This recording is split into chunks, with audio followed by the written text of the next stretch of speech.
Kisah Johnny Indo, perampok yang bagikan hasilnya ke warga miskin. Pernah dengar kisah Robin Hood, perampok yang membagikan hasil rampoknya pada rakyat miskin? Siapa sangka di Indonesia juga punya sosok Robin Hood. Ia adalah Johnny Indo, pria yang sempat menggegerkan Indonesia di tahun 80-an karena tindakan kriminalnya. Menariknya, meski dirinya melakukan beberapa kali perampokan, Johnny Indo justru sangat dicintai masyarakat, terutama masyarakat miskin. Ketika Johnny berhasil ditangkap kepolisian, lalu kemudian dipenjara di lapas Nusa Kambangan, dia pun berhasil kabur dari lapas paling ketat di Indonesia. Lalu, bagaimana kisah pelariannya dari Nusa Kambangan yang sampai difilmkan tersebut? Berikut kisah lengkapnya. Johnny memiliki nama lengkap Johannes Herbertus Eikenboom atau populer dengan sebutan Johnny Indo, perampok legendaris di Jakarta. Ia bergerak bersama komplotannya yang diberi nama Gangster Pachinko Pasukan Cina Kota. Mereka sempat membuat geger karena kerap melakukan aksi perampokan terhadap orang-orang kaya asing yang tinggal di Indonesia. Saat itu yang menjadi target rampok saya adalah orang-orang kaya asing di Indonesia. Katanya, dalam sebuah acara yang digelar Kementerian Sosial RI di Lembaga Permasyarakatan di Bengkulu, Rabu tanggal 3 bulan 9 2014. Mereka juga banyak mengambil harta dari Indonesia, makanya saya rampokin dan uangnya saya bagi-bagikan ke masyarakat miskin. Selama melangsungkan aksinya, perampok emas pada akhir tahun 1970 hingga awal 1980, dia telah mengumpulkan 129 kg emas.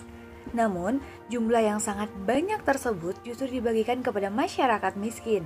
Kehadiran Johnny Indo dan gangster Pachinko itu tentu saja menjadi target dari kepolisian yang saat itu masih bersatu dengan ABRI. Tentu saja ia harus beberapa kali masuk keluar penjara. Terakhir, ia dijebloskan di Nusa Kambangan. Ia sempat melarikan diri bersama anak buahnya dari pengamanan super ketat penjara dan menyerah setelah 11 hari bertahan hidup di tengah hutan. Kisah kelam tersebut terurai dengan lancar dan polos oleh Johnny yang saat ini berganti nama menjadi Ki Umar Billah Al John Indo. Beberapa cerita yang bersifat pribadi tetapi menggugah pun turut disampaikannya di hadapan 30 mantan warga binaan di kota Bengkulu. Selain menyampaikan kisah kelam pada masa muda, Johnny juga mengisahkan perjalanan hidup yang mengarahkannya menjadi seorang pendakwah dari kampung ke kampung dan menjadi pengusaha batu aki di kawasan Pasar Poncol, Jakarta. Perjalanan hidup masuk keluar penjara lah yang mengenalkan ia pada kedekatan hidup spiritual dan selalu mengingat Tuhan hingga saat ini. Saya berprinsip, hidup saat ini mencari makan halal saja, walau itu kecil asal berkah, ujarnya.